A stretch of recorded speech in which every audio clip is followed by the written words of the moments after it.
Hi everyone, कारो 2020 में आप सबका स्वागत है। Welcome to CARO 2020। I hope we all understand a little about CARO. CARO, CARO stands for companies auditors report order. दोस्तों, हर ऑडिटर अपनी जिस भी कंपनी का वो ऑडिट करता है अपनी रिपोर्ट का फॉर्मेट थोड़ा सा अपने हिसाब से लिखता है, क्योंकि एज सच कोई कंटेंट तो फिक्स है लेकिन फॉर्मेट फिक्स नहीं है ऑडिट रिपोर्ट का। It can be tabular, it can be in paragraph, it can be in landscape, it can be in portrait, it can be point wise, it can be paragraph wise. मेरा बताने का मतलब यह है कि audit report का कोई set format नहीं है। ऑल्दो ऑडिट रिपोर्ट का जो कवरिंग लेटर होता है उसके कुछ कंटेंट्स फिक्स्ड है, लेकिन उसके बाद आप कैसे कैसे डिटेलिंग करते हैं ऑडिट रिपोर्ट की, that is something up to the auditor himself. What style, what manner does he follow. तो दोस्तों, बात ऐसी है कि अगर आप कंपैरिजन करने बैठेंगे ऑडिट रिपोर्ट ऑफ 2 और मोर कंपनीज, तो अगर उन दोनों कंपनीज के ऑडिटर अलग अलग हैं और उन दोनों का style and manner of writing report अलग अलग है, तो थोड़ा कंपैरिजन में मुश्किल होता है। Central government has issued some questions। Central government ने एक क्वेश्चन बैंक इशू किया on which every auditor of specified companies have to answer। मतलब आप प्लीज सोचिए कि फॉर एग्जाम्पल किसी ऑडिटर ने किसी कंपनी की रिपोर्ट लिखते टाइम कहा कि इस कंपनी में फ्यूल बहुत ज्यादा वेस्ट होता है, इस कंपनी में ईंधन की बहुत बर्बादी होती है, पेट्रोल, डीजल, इलेक्ट्रिसिटी सब कुछ कंज्यूम होता है लेकिन बहुत वेस्टेज होती है। अब आपने सोचा कि देखते हैं दूसरी कंपनीज में फ्यूल की वेस्टेज है या नहीं, तो आपने दूसरी कंपनीज की ऑडिट रिपोर्ट खोलकर देखी तो पता चला कि जो दूसरी कंपनियां हैं उनकी ऑडिट रिपोर्ट में ऑडिटर साहब ने फ्यूल के बारे में बात ही नहीं करी। मेरा कहने का मतलब है कि किसी एक पॉइंट पर किसी एक ऑडिटर ने बड़ा लंबा डिस्कशन करा अपनी रिपोर्ट में, और उसी पॉइंट पर किसी दूसरी कंपनी के ऑडिटर ने कुछ लिखा ही नहीं क्योंकि उसको इररेलेवेंट लगा या अनइम्पॉर्टेंट लगा।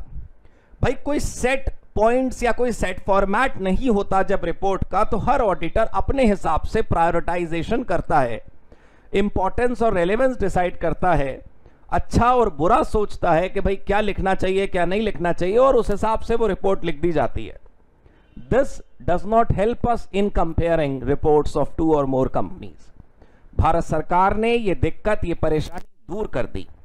सेंट्रल गवर्नमेंट ने एक ऑर्डर इशू किया और उस ऑर्डर में ये कहा हर कंपनी के ऑडिटर से कि भाई देखो, मैं 21 क्वेश्चन लिखकर दे रही हूं आप सबको। सरकार बोली हर ऑडिटर से कि मैं तुम्हें 21 क्वेश्चंस, किसी जमाने में 16 होते थे कारो 2016 में, फिलहाल हम 2020 वर्जन पढ़ रहे हैं, तो 21 क्वेश्चन है उस ऑर्डर में, और उन 21 सवालों में 21 क्वेश्चंस में पैरिटी है, समानता है फॉर एवरी कंपनी। भाई, आप एक्स लिमिटेड का ऑडिट करेंगे तब भी आपको उन्हीं 21 सवालों का जवाब देना है, आप वाई लिमिटेड का ऑडिट करेंगे तब भी आपको उन्हीं 21 कंपनियों के सवालों का उन्हीं 21 सवालों के जवाब देने हैं। मेरा कहने का मतलब है कि किसी भी कंपनी की ऑडिट रिपोर्ट उठाइए, आपको उन 21 सवालों के जवाब मिल जाएंगे हर ऑडिटर की तरफ से। तो दोस्तों, आपको एक बेस मिल गया कंपैरिजन का। उसी क्वेश्चन का आंसर इस कंपनी के ऑडिटर ने क्या दिया है और उसी क्वेश्चन का आंसर दूसरी कंपनी के ऑडिटर ने क्या दिया है, यू कैन कंपेयर। सर, कैसे सवाल होते हैं वो? पहले तो ये प्रोसेस याद रखिएगा। भारत सरकार has issued 21 questions, a set of questions, a kind of question bank to be answered by auditor of every company, right? I hope you got the process. इन 21 सवालों में सरकार पूछना चाहती है क्या इस कंपनी में कोई फ्रॉड हुआ, क्या इस कंपनी ने कानून फॉलो किया, क्या इस कंपनी ने अपने एसेट के रिकॉर्ड कीपिंग, बुक कीपिंग सही तरीके से करी, क्या इसने अपने स्टॉक का फिजिकल वेरिफिकेशन किया। इस प्रकार के कुछ 21 क्वेश्चंस हैं। ये जो 21 सवाल हैं दोस्तों, इन 21 क्वेश्चंस को मेरी बुक से भी आप पढ़ सकते हैं, लेकिन थोड़ा अपने हाथ से खुद लिखेंगे, थोड़ा समझ कर लिखेंगे तो आपको अपने आप याद हो जाएगा। एग्जाम के लिए 21 के 21 पॉइंट याद करने की जरूरत नहीं है आपको। एग्जाम में क्या होगा कि हर 21 क्वेश्चन की एक हेडिंग है, वो आपको हेडिंग लिख कर देगा एग्जाम में और आपसे पूछेगा कि सरकार ने क्या सवाल पूछे इस पर्टिकुलर टॉपिक पर। That mean there would be 21 headings and in those 21 headings there would be several questions. The institute will give you question by giving that heading. वो आपको heading लिख के देगा और इंस्टीट्यूट की हेडिंग लिखने के बाद आपको ये बताना होगा कि इस हेडिंग के अंदर कौन कौन से क्वेश्चंस। वैसे तो ये ऑर्डर सारी कंपनीज पर एप्लीकेबल होता है, देश में जितनी भी कंपनीज हैं, बट हाँ there are some companies which are exempted, will definitely see them. तो फिलहाल आपको ये प्रोसेस समझ आ गया कि कारो है क्या। वैसे तो कारो 2020 उन स्टूडेंट्स को भी पढ़ना है जिन्होंने कारो 2016 पढ़ रखा है और अब अमेंडमेंट आके नया कारो आ गया, तो उनको तो व्हाट इज कारो बताने की जरूरत नहीं है, उनको तो पता है। लेकिन मैंने ये इंट्रोडक्शन दोस्तों आपके 5 मिनट लेकर इसलिए दिया कि जो नए स्टूडेंट्स हैं, जो पहली बार पढ़ रहे हैं, जिन्होंने पहले कभी कारो का नाम नहीं सुना, कम से कम उनको पता रहना चाहिए कि कारो है क्या चीज। तो आइए, अब जब हमें पता चल गया है कि कारो क्या है, तो बस अब अपना काम शुरू करते हैं, अपनी क्लास में लिखना शुरू करते हैं। अपनी नोटबुक खोल लीजिए और मेरे साथ साथ लिखिए कि कारो 2020 क्या है। आइए साथ मिलकर नोट्स बनाते हैं। मैं स्क्रीन आपके साथ शेयर करता हूं।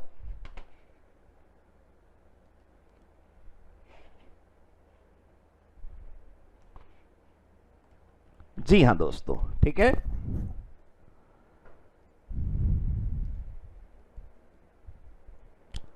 कारो 2020, कारो 2020, राइट। सबसे पहले हेडिंग डालिए इंट्रोडक्शन। थोड़ा सा बोल्ड लेटर्स में मैं इसलिए लिखता हूं ताकि आपको विजिबिलिटी में प्रॉब्लम ना हो। There are some students who watch the video in mobile phone, there are some students who watch the video in tablet. तो जो कंप्यूटर पे व्यू नहीं करते उनको परेशानी ना हो, इसलिए यह जरूरी है कि हम इस तरीके से इसको देखें। ठीक है दोस्तों, चलिए कारो 2020 का इंट्रोडक्शन। सबसे पहले point 1, central government has issued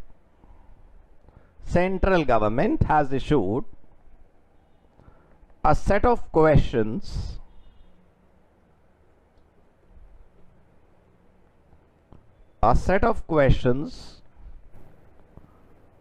to be answered by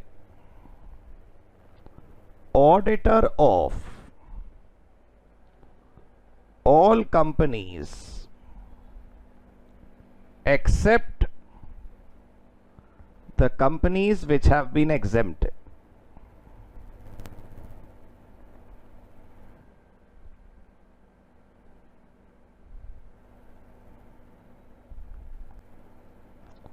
Except the companies which have been exempt.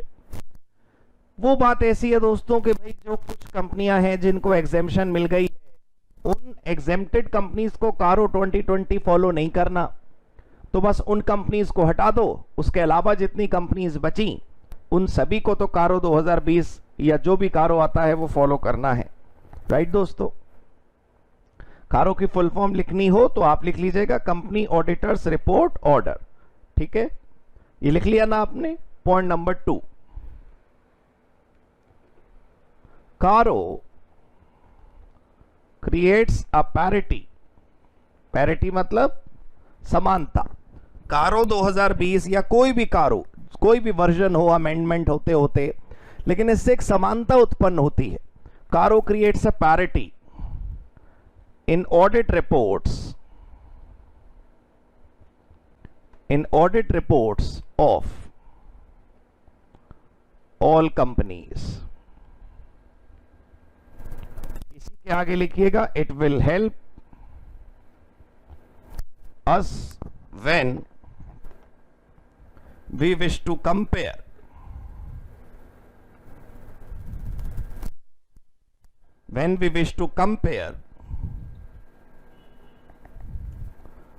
audit report of more than one companies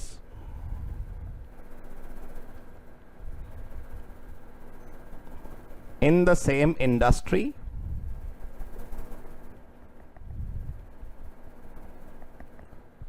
और सेम सेगमेंट। इसको नोट करिए,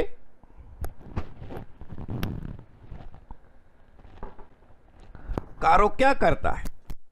कारो में जब आपके पास 21 सवाल आ गए, उन 21 के 21 क्वेश्चंस में एक दो ऐसे हैं जो हर कंपनी पर अप्लाई नहीं हो सकते, जैसे कुछ निधि कंपनी का ऊपर सवाल है, एक एनबीएफसी का क्वेश्चन है, तो वहां तो बाकी कंपनियां नॉट एप्लीकेबल कर देंगी।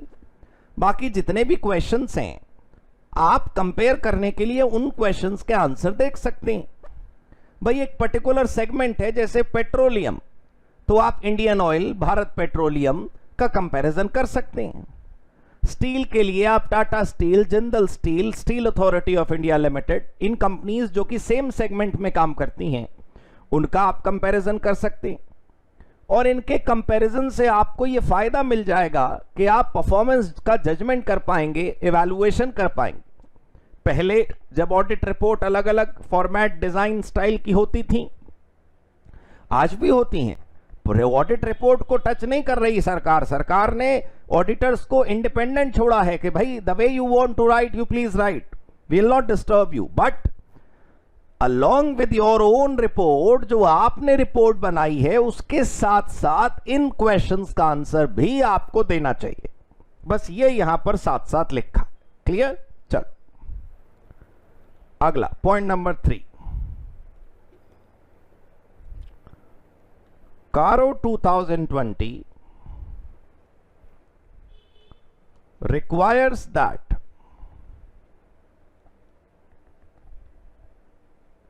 Caro 2020 requires that auditor specifies reasons for all adverse remarks given in the answers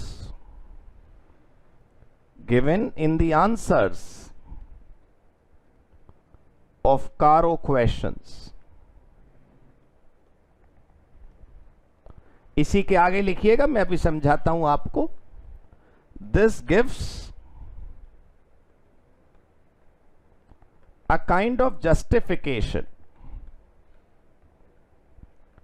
This gives a kind of justification for each remark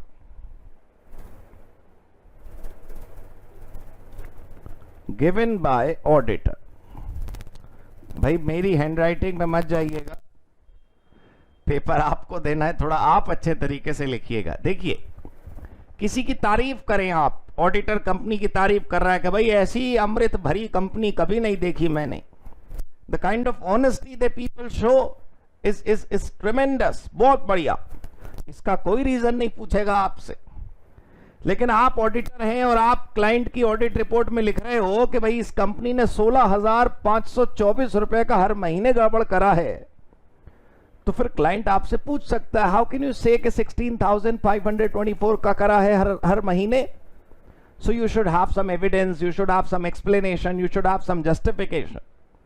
तो जहां जहां ऑडिटर एडवर्स रिमार्क देता है, जहां जहां उसके कमेंट में नेगेटिविटी है कंपनी के बारे में, वहां वहां पर रीजनिंग जरूरी है, वहां वहां पर जस्टिफिकेशन जरूरी है, वहां वहां पर यह बताना जरूरी है कि भाई ये हम इसलिए कह रहे हैं, ये इसका रीजन ये है।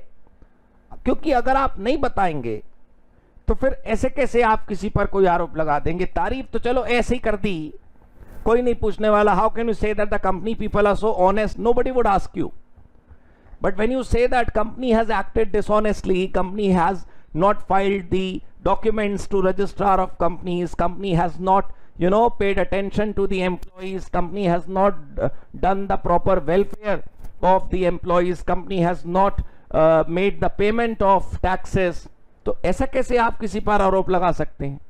आपको ये बात समझनी होगी कि भाई आप किसी के ऊपर आरोप लगाएंगे तो उसका कारण और उसका सबूत होना चाहिए। ये बात पॉइंट नंबर 3 में लिखी थी, right?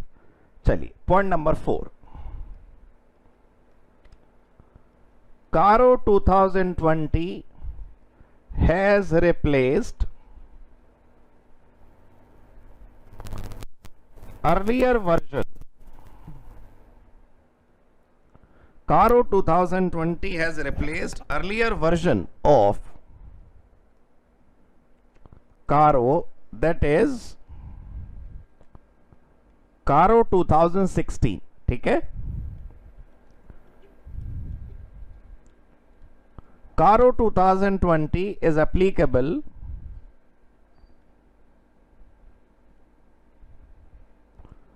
from the financial year 2020-2021। जानते हैं इसका मतलब क्या हुआ कि 2020-2021 के जब ऑडिट रिपोर्ट बनाया जाएगा 31 मार्च 2021 के बाद ऑब्वियसली उस पर यह अप्लाई होगा। It means audit report of financial year 2021 shall have Caro reporting as well, right. और फिर वो ऑनवर्ड्स चलेगा, ऐसा नहीं है कि 2021 पर अप्लीकेबल हुआ, 2021 फ्रॉम फाइनेंशियल ईयर 2021 2021 से शुरू हुआ और बस फिर वो अप्लीकेबल ही रहेगा और हमेशा कारो 2020 जब तक वो बदल नहीं जाता तब तक हम ऐसा करेंगे। किसी जमाने में कारो 2008 था, पहले इसका नाम माओ कारो था, फिर वो 2013 में रिवाइज हुआ, 2016 में नया आया, अब 2020 में नया आ गया। फिलहाल मुझे उम्मीद है आप ये लिख चुके होंगे, राइट दोस्तों। अब आप हेडिंग डालिए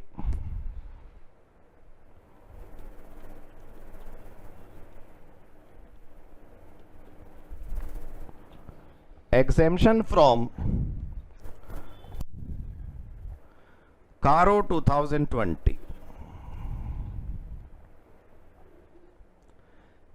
कहां कहां पर कारो 2020 अप्लाई नहीं होता, किन किन जगहों पर कारो 2020 अप्लाई नहीं होता, कौन कौन सी कंपनीज हैं जो कारो से एग्जेम्प्टेड हैं।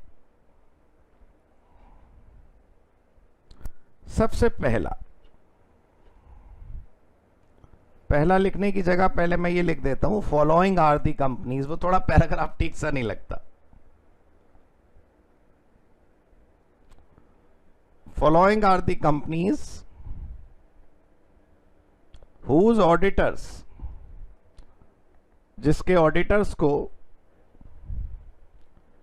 need not to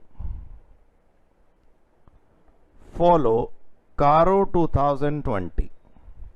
भाई वो अपने मन से कारो 2020 भी फॉलो करना चाहें तो उनकी इच्छा है, ये उनकी मर्जी है, लेकिन कारो 2020 उनको फॉलो करने की जरूरत नहीं है।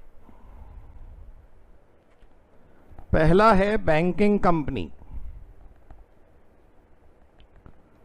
As defined in. वैसे तो आपको बताऊं एज डिफाइंड लिखने की जरूरत नहीं होती, लेकिन मैं आपको लिखवा दे रहा हूं, फिर आप पेपर में लिखो मत लिखो कोई दिक्कत नहीं है।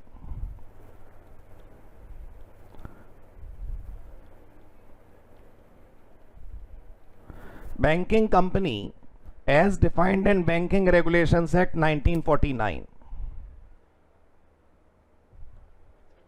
राइट दोस्तों। दूसरा इंश्योरेंस कंपनी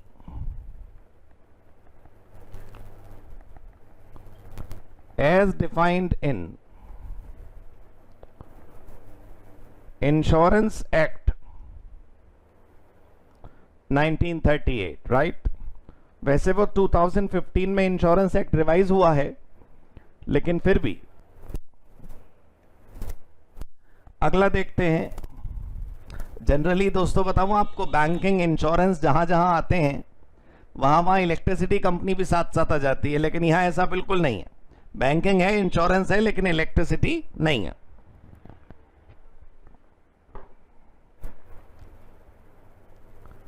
अगला है charitable company, also called section 8 company, ठीक है दोस्तों। फोर्थ,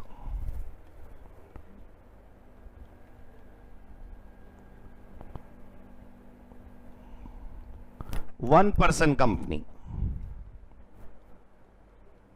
पांचवा स्मॉल कंपनी। अब स्मॉल कंपनी की डेफिनेशन दोस्तों यहां कोई समझने का लॉजिक नहीं बनता, आप जानते हैं कि स्मॉल कंपनी किसे कहते हैं?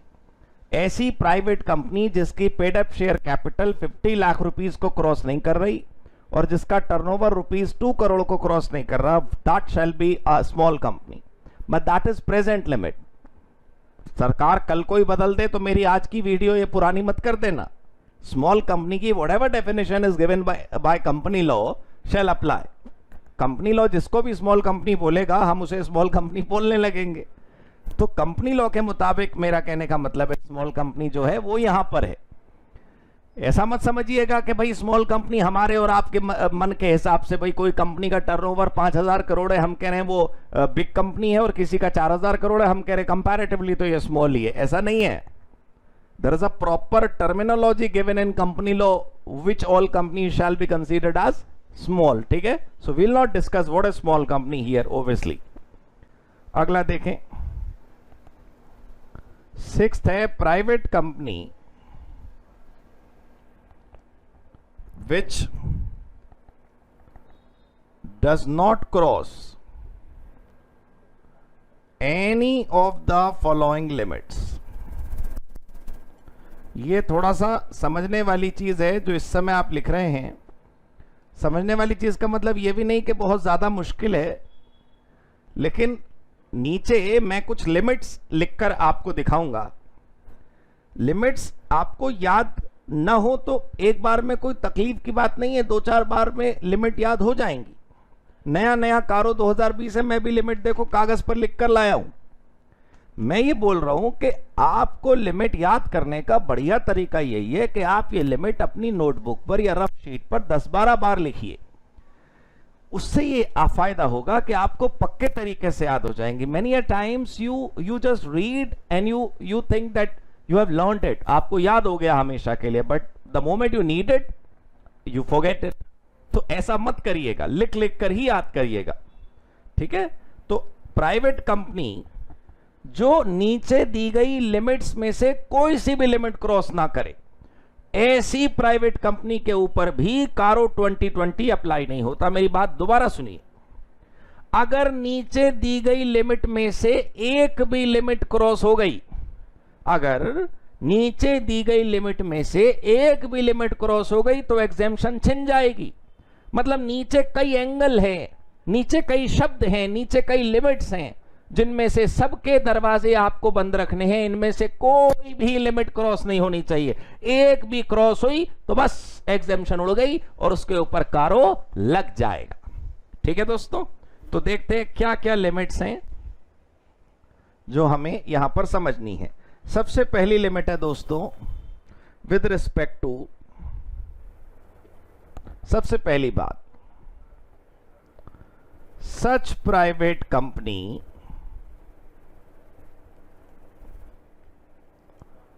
should not be holding और सब्सिडरी। ना तो ये होल्डिंग हो और ना ये सब्सिडरी हो, किसकी? किसी भी पब्लिक कंपनी की।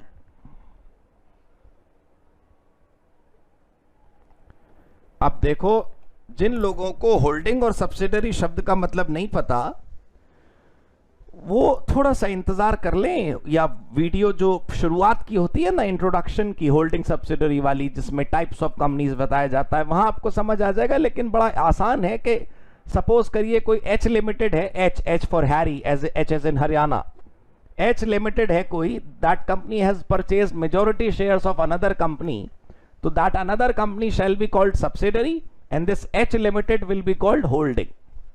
तो अगर कोई प्राइवेट कंपनी ऐसी है जिसकी न तो होल्डिंग पब्लिक है न जिसकी सब्सिडरी पब्लिक है, मतलब वो अकेली बेचारी मासूम बैठी है, अगर उसकी कोई होल्डिंग कंपनी है भी तो वो प्राइवेट है, अगर उसकी कोई सब्सिडरी है भी तो प्राइवेट है, और ना हो तो बहुत बढ़िया। मेरी बात ध्यान से सुनिए, सरकार ये मना नहीं कर रही कि ऐसी प्राइवेट कंपनी पर कारोल नहीं लगाएंगे जिसकी कोई भी होल्डिंग सब्सिडरी होगी। नहीं नहीं, अगर हमारी होल्डिंग प्राइवेट है, अगर हमारी सब्सिडरी प्राइवेट है और हम तो प्राइवेट हैं ही, तब तो कारो माफ हो जाएगा। लेकिन अगर या तो हमारी होल्डिंग पब्लिक है या हमारी सब्सिडरी पब्लिक है, अगर ऊपर और नीचे में से एक भी जगह अगर पब्लिक कंपनी आ गई तो बस फिर गड़बड़ हो जाएगी, फिर कारो लग जाएगा। ठीक है, दूसरा देखें, और मैं आपको देखो ये बता चुका हूं कि सारी की सारी जो लिमिट्स हैं इनमें से कोई भी लिमिट क्रॉस नहीं होनी चाहिए A to Z, right. Paid up share capital and reserve surplus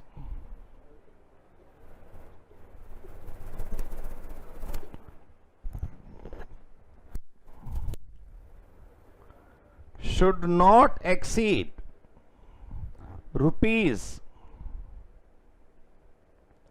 ₹1 crore. 1 crore रुपए को क्रॉस न करे क्या? ये जो पेड अप शेयर कैपिटल और रिजर्व एंड सरप्लस का टोटल है, वो पेड अप शेयर कैपिटल और रिजर्व एंड सरप्लस का टोटल 1 करोड़ रुपए को अगर क्रॉस कर गया तो फिर आपके ऊपर क्या लग जाएगा? कारो 2020। सी देखिएगा आप, टोटल बोरोइंग्स कहां से? बैंक से, फाइनेंशियल इंस्टीट्यूशन से। ऐसे आप किसी राम श्याम मोहन से पैसे उधार ले लें तो वो यहां पर नहीं, ठीक है। Total borrowings from banks and financial institution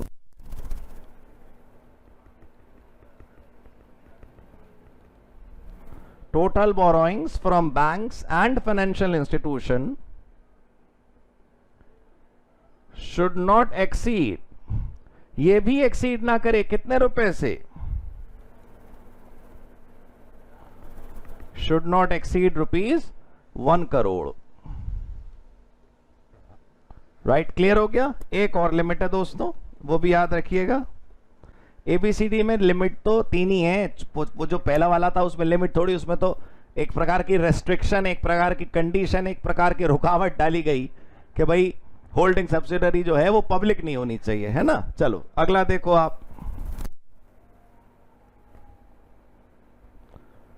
total revenue, सिर्फ टर्नओवर नहीं, सारा कमाई जितना भी है। Total revenue including revenue from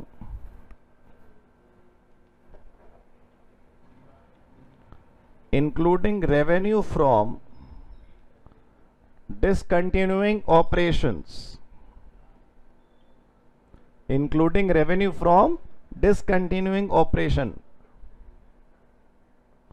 should not exceed ₹10 crore. Discontinuing operation जानते हो आप? वैसे अकाउंट्स में ये जो वो सब कुछ है वहां आपने पढ़ा होगा। ये जो डिसकंटिन्यूइंग ऑपरेशंस होते हैं वो एक सेगमेंट है आपके बिजनेस का जो अब आप कंटिन्यू नहीं कर रहे। दैट में बी अ प्लांट, दैट में बी अ प्रोडक्ट, दैट में be any product line, anything that you have discontinued. लेकिन आपने साल के बीच में कहीं डिसकंटिन्यू करा तो कुछ तो सेल हो चुकी होगी ना उसकी, तो वो है टोटल रेवेन्यू डिसकंटिन्यूइंग ऑपरेशंस का मिलाकर आपका ये 10 करोड़ क्रॉस नहीं होना चाहिए। अब आप प्लीज समझिएगा, जब भी हम कई सारी लिमिट लिखते हैं ना, जब भी हम कई सारी लिमिट लिखते हैं तो बच्चे को ऐसा लगने लगता है कि सारी लिमिट एक साथ है या अलग अलग है। ये समझने के लिए आपको एंड या और लिख देना चाहिए यहां पर। दोस्तों आप प्लीज जरा फोकस करिएगा इस बात पर कि मैंने लिखा है any of the following limit. अगर इनमें से एक भी लिमिट क्रॉस हो गई तो एग्जेम्पशन खत्म हो जाएगी। आप ऐसे समझिए कि एक घर है जिसके अंदर 4 खिड़कियां हैं, लिमिट ए, लिमिट बी, लिमिट सी, लिमिट डी उनके नाम है, और वो लिमिट बंद रहनी चाहिए, क्रॉस ना हो। हवा आ गई अंदर तो बस कारो लग जाएगा। अगर ये चारों में से एक भी लिमिट क्रॉस हो गई तब कारो हट लग जाएगा, एग्जेम्पशन हट जाएगी। तो इसका मतलब अगर हम समझने के लिए लिखें, ये पेपर में मत लिखना आप, ये मैं आपके लिए बता रहा हूं। एग्जेम्पशन का मतलब क्या है? एग्जेम्पशन कब रहेगी? एग्जेम्पशन तब रहेगी जब लिमिट्स डू नॉट क्रॉस, मतलब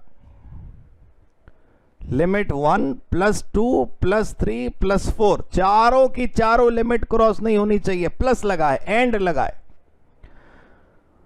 और अगर एप्लीकेबिलिटी की बात बताऊं आपको, तो 1 + 2 + 3 + 4 चारों की चारों लिमिट क्रॉस नहीं होनी चाहिए। प्लस लगाए, एंड लगाए। और अगर एप्लीकेबिलिटी की बात बताऊं आपको, 1 + 2 + 3 + 4 चारों की चारों लिमिट क्रॉस नहीं होनी चाहिए। प्लस लगाए, एंड लगाए। और अगर एप्लीकेबिलिटी की बात बताऊं आपको,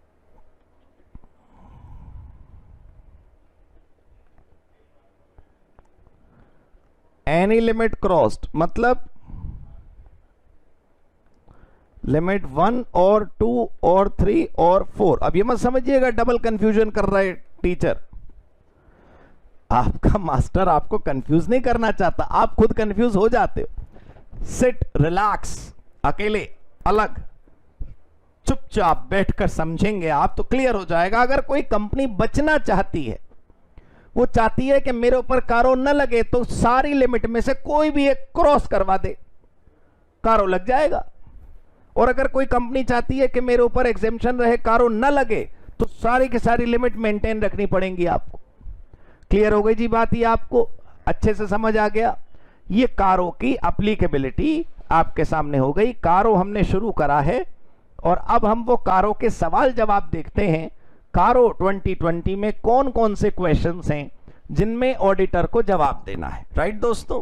क्योंकि वो कारो 2020 के जो सवाल हैं एग्जाम में, वो क्वेश्चन आपसे पूछे जाएंगे, क्वेश्चन का आंसर नहीं, क्वेश्चन कि भाई इस पर्टिकुलर कैटेगरी के कौन से क्वेश्चन है। मैंने आपको बताया ना 21 कैटेगरीज हैं, तो आपसे पूछा जाएगा कि फिक्स्ड एसेट की कैटेगरी में कौन से क्वेश्चन है या एसेट की कैटेगरी में कौन से क्वेश्चन है। ऑलराइट, चलो अब उन सवालों की तरफ आगे बढ़ते हैं।